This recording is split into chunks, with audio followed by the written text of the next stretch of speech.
আসসালামু আলাইকুম। আমি মোহাম্মদ রাকিবুল হাসান গভর্নমেন্ট স্টাইলে অধ্যয়নরত আছি। আশা করি সবাই ভালো আছেন। আমিও অনেক ভালো আছি।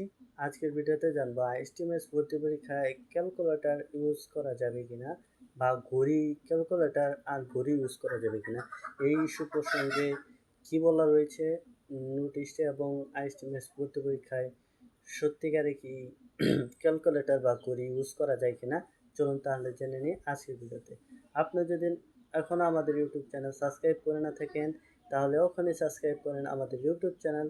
টিকটক কিংবা ফেসবুক থেকে দেখে থাকলে ফলো করেন আমাদের অ্যাকাউন্ট। চলুন তাহলে শুরু করি আজকের ভিডিও। কোশ্চেন হচ্ছে অনেকে কোশ্চেন করছিলেন যে আইএসটিমেট ভর্তি পরীক্ষায় কি ক্যালকুলেটর ইউজ করা যাবে। উত্তর হচ্ছে না। আইএসটিমেট ভর্তি পরীক্ষায় ইলেকট্রনিক ডিভাইস যেমন ক্যালকুলেটর, বিভিন্ন ধরনের ক্যালকুলেটর ব্যবহার করা যাবে না। 2 নম্বর প্রশ্ন হচ্ছে আইএসটিমেট ভর্তি পরীক্ষায় কি ঘড়ি ব্যবহার করা যাবে। উত্তর না, আইএসটিমেট ভর্তি পরীক্ষায় ঘড়ি ব্যবহার করা যাবে না। এটা আইএসটিমেট ভর্তি বিজ্ঞপ্তি বা ভর্তির নীতিমালার দেখতে পাবেন যে ওখানে লেখা আছে যে আইএসটিমেট ভর্তি পরীক্ষায় কোনো প্রকার ইলেকট্রনিক ডিভাইস বা ইলেকট্রনিক যন্ত্র ব্যবহার করা যাবে না। অর্থাৎ বোঝানো হয়েছে যে ঘড়ি,